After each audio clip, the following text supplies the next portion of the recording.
Hi, littles. I'm sorry we can't be together. I definitely miss you, and I'm bummed because I had fun stuff planned, but this is best for the safety for all of us, so we're going to make the best of it. I hope you guys are all staying well. I hope you're washing your hands all the time. Should you pause the video and go wash your hands right now? That's normally how we start essentials. So we're going to start with singing, and then you're going to help me diagram a sentence. So I want to make sure that you have a paper and pencil or dry erase board and a marker ready. And then we will move on to some math ideas that you can do over the week, and then we'll finish up with our IEW. We've got a new unit that we're going to discuss this week. So let's get started. First off, Adley helped me come up with some new songs. So we're going to start with new songs here. Let's start with a verbal. A verbal is a verb used as another part of speech. A verbal is a verb used as another part of speech. A verbal is a verb used as another part of speech. Fun. And then you guys know the infinitive. An infinitive is to plus a verb used as a noun, adjective, or adverb. An infinitive is to plus a verb used as a noun, adjective, or adverb. Next is going to be what we're working on this week, which is participles. And participles goes,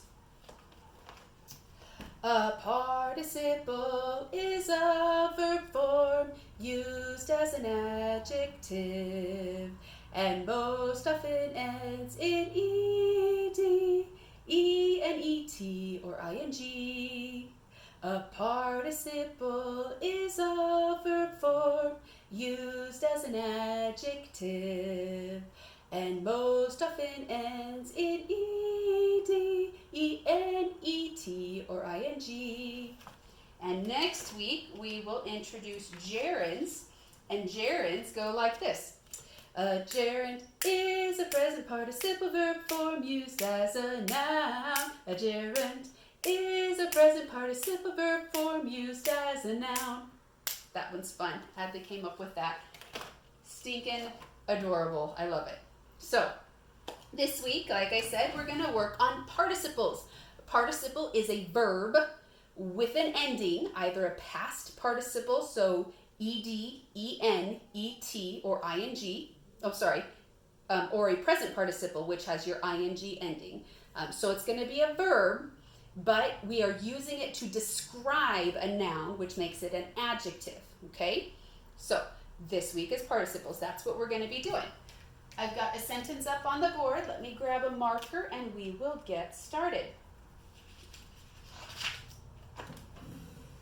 Let's also be sure to remember that a participle that is used with a helping verb is actually going to be a part of a verb phrase. So if you have a helping verb and then a participle, which is a verb with an ending, it's actually going to go in conjunction with that helping verb, and it's going to be a verb phrase. So what we are looking for is a verb with an ending, but that's being used to describe the noun and is not being used with another verb, with a helping verb, okay? So let's be careful that we pay attention to that. There are some examples in your book that you can go over with your parent. One example we have here is, John was laughing at his brother. Laughing is a verb with a present participle ending, ing, but it's being used with the was. He was laughing. So it's got a verb helping and then a verb transitive because he was laughing at his brother. Actually, I think that's a verb intransitive. At his brother would be a prepositional phrase. Okay, so this week we have this sentence. Although fully stocked with toilet paper, the crying mother quarantined herself in the bathroom, for she was sad and lonely. This is a very relatable post. Hopefully not. Well, I hope you are fully stocked in toilet paper, but not crying in the bathroom. So, what is the first thing that we're supposed to do? Everyone should have their card, right? I sent you home with them. So the first thing we need to do is look at our purpose. Our purpose is declarative. Next, we want to look at prepositional phrases. Remember, those are our location. So a prepositional phrase might be in the bathroom. Okay? And then fully stocked with toilet paper. Okay. I think that is it. Next, we're going to look at our conjunctions or relative pronouns. We're going to circle those. So, although is going to be a subordinative conjunction, okay? For is a coordinating conjunction, and is a coordinating conjunction. I think that's all that we have. Okay, next is going to be clauses. Our independent clauses get 1 underline. Our dependent clauses get 2 underlines. So, although fully stocked with toilet paper, what do we think? Is that an independent clause or a dependent clause? Does it have a subject? Could it stand alone, although fully stocked with toilet paper? Would that be like just a normal sentence you might throw out? Even in these crazy times, that is not a complete sentence that you could just throw out there. So we're going to give that 2 underlines. Although fully stocked with toilet paper is not a complete thought. The crying mother quarantined herself in the bathroom. That is a complete thought. We've got a subject and an action, a verb. So, the crying mother quarantined herself in the bathroom. 1 underline. And then I have, look, a fanboy, 4. That's going to go there. And then next we have, she was sad and lonely. Is that complete independent? She was sad and lonely. Yes. She was sad and lonely. Complete thought. Okay, perfect. So now let's figure out our structure. We have a dependent clause. We have an independent clause. We have an independent clause that is joined with a fanboy. So it looks to me like we have a compound complex.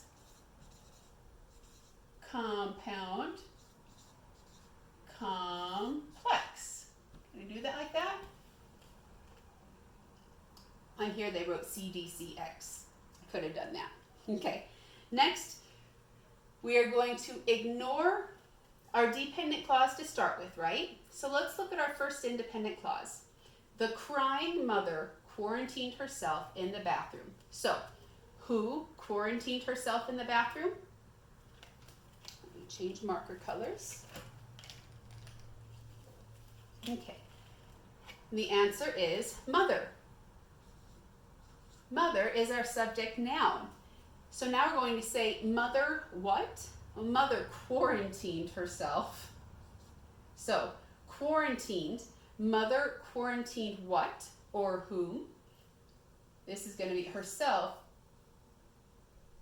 Herself is always a tricky one because can herself rename mother? Well, yeah, it can, but this is not a verb linking. This is going to be a verb transitive, and this is going to be our direct object. So mother quarantined herself, and then in the bathroom is a prepositional phrase. In is going to be our preposition. In where? In bathroom. That's going to be the object of our preposition. And this is our article adjective. Okay? For, that's our coordinating conjunction. She was sad and lonely. Who was sad and lonely? She was. Subject, pronoun. What is being said about she? She what? She was. Yes, she was. She was sad. Can sad rename her? Could she be called sad? I don't think so. But could it describe her? You think? I think so. So if it describes her, that means it's a predicate adjective, right? We're talking about adjectives today. If this is a predicate adjective, then this must be a verb linking, right? Okay, so not only was she sad, but she was also lonely. Can lonely describe she? It can. It's going to be another predicate adjective. Perfect. Okay, now let's come back up to the top. The is going to be an article adjective. Now, what mother? The crying mother. Now, crying is an action, right? It's a verb, but it's got an ing, which makes it a present participle. And in this case, it is being used as an adjective to describe the mother, okay? It's describing her. So this is going to be a present, can I just write present participle? I think that's right. For now, I'm going to do this, I think is what I'm supposed to do with my verbals. I forgot for a brief second, but there we go. Okay, so that is a present participle that is describing how my mother is behaving. Or in this case, the mother. Okay, although we already said was a subordinating conjunction, and then what do we have going on here? Fully stopped. Okay, so this is tricky. We're actually going to have to add a couple words to tell us what we're talking about. We're going to have like our implied words. You remember how when we have an implied you, we put it in our parentheses because the word isn't actually there, but it gives us more detail. In this case, we're talking about a she. So we're going to say, although she was, okay? Although she was fully stocked. So she is going to be, let's go like that. She is going to be our subject pronoun, but it's not written. It's what we're having to add in, so we have our subject. And then what was she? She was stocked. So this is going to be a verb helping, and this is going to be a verb intransitive. Fully is going to be an adverb because it's describing how she is stocked, okay? It's describing our verb. It's not describing her. She is not fully, no, she is fully stocked. It's describing our verb, okay? And then with toilet paper. With is going to be our preposition. Paper is the object of the preposition. Toilet paper is the variety of paper that we're talking about here, so that's going to be our adjective, okay? Now, if you want to pause the video for a second and try your hand at diagramming this, that would be really fun. I think actually I will pause the video and then go ahead and get it all written out so that you don't have to watch me do that, okay? Okay, so here we are. Make sure that I push the button correctly. Yes, I did. Okay, so here we are now, because the last thing we need to look at is what our sentence pattern is.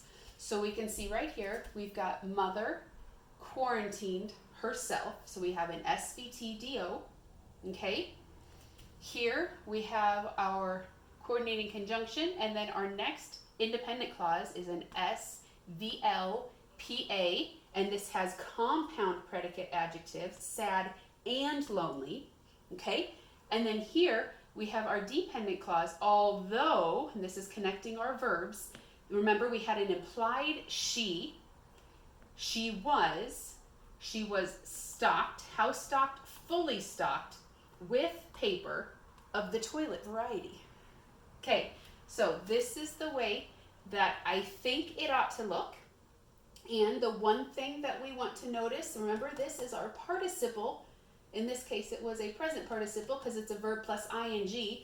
It's being used as an adjective. It is describing mother, and we put it on a hammock. Okay? So the mother, but which mother? The crying mother. That tells us specifically which mother and what it is that she was doing. She was crying. Okay? So anytime we have a participle that's being used as an adjective, we're going to diagram it on a little hammock just like that. Okay? Fine. I did email the parents out a fun little handout about verbal the gerbil.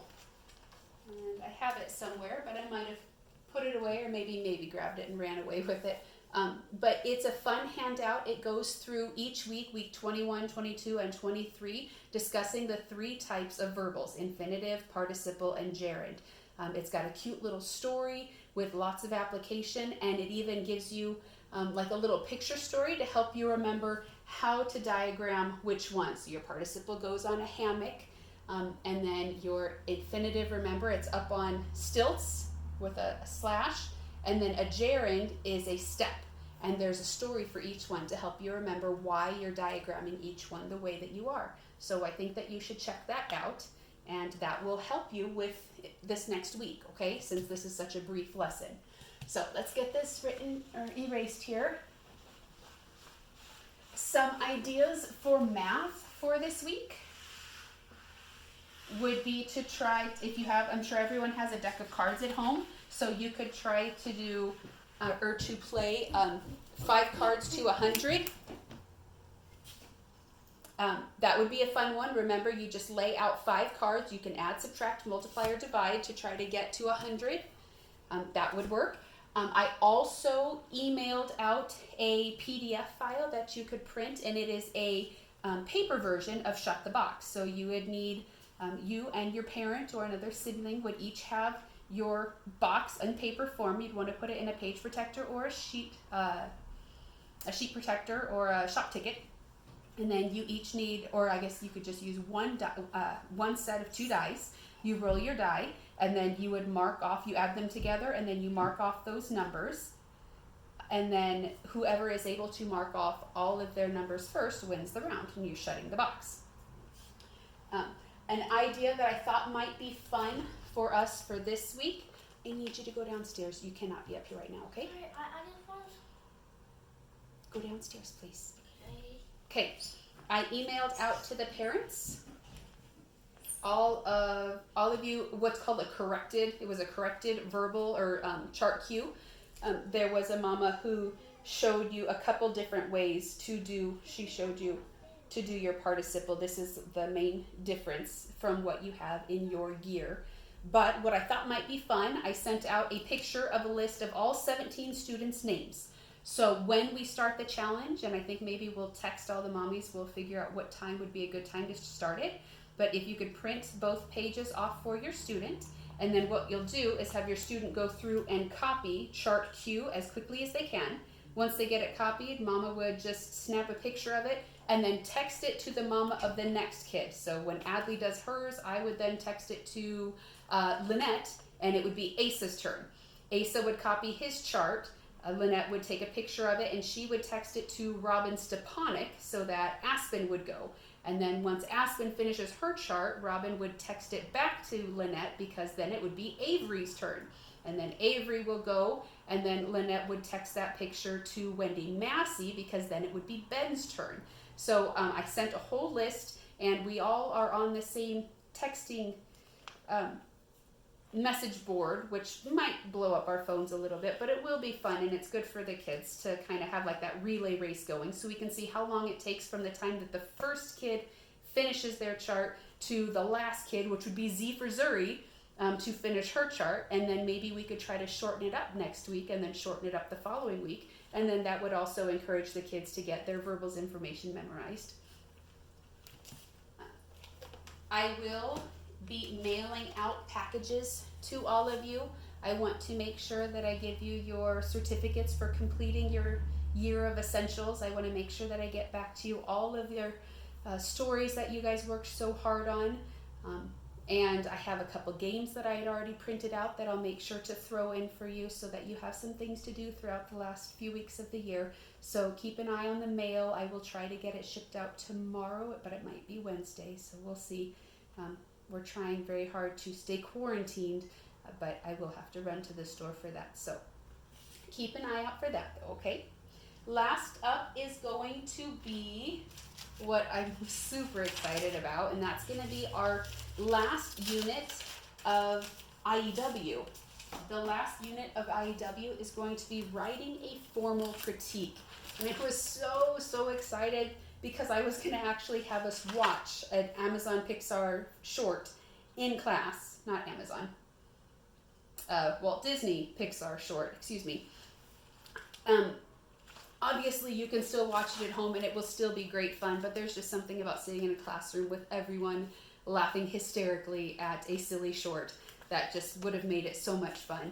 But I did send the link, so if you have not yet watched the Pixar short called Presto, you want to probably pause this video, jump over there and watch that, and then come back, because we're going to write a critique on Presto. I already have the whole outline written, the keyword outline written.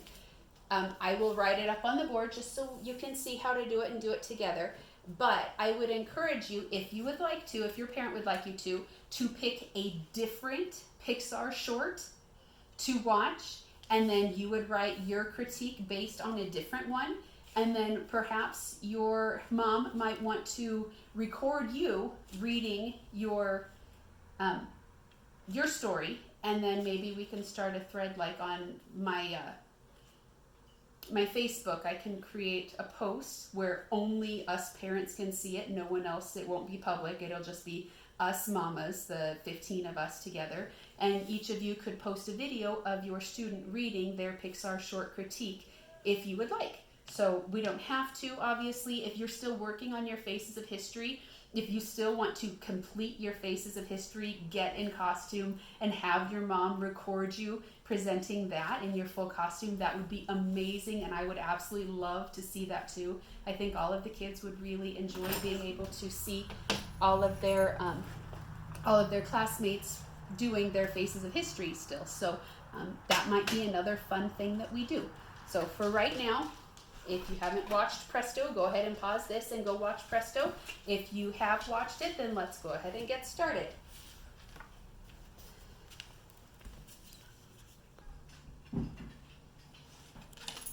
Okay, so the first thing that we're going to start with is number 1, your introduction, right? I gotta hurry because apparently I have a screaming baby downstairs. So I'm try to hurry. Number 1, this is going to be about Presto. That's the title. We want to introduce the title so people know what we're talking about. We want to introduce the year that it was made. This is important information so that people can actually find it. And we want to let them know that it is a Pixar short.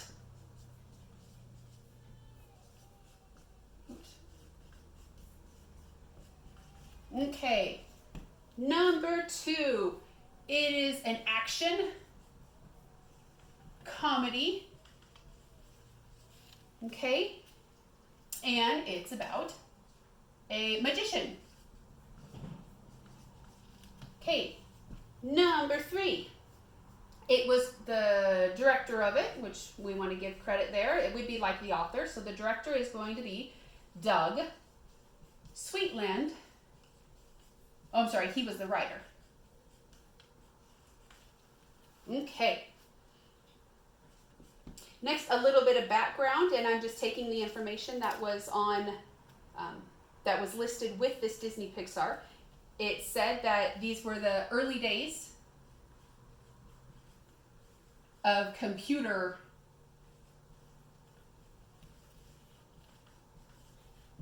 creation and computer animation.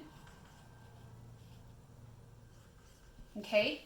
And they were trying to figure out how to express emotion in cartoon characters so that they could improve the depth of their movies. And these were ways just that they could practice actually getting emotion across. So we're going to do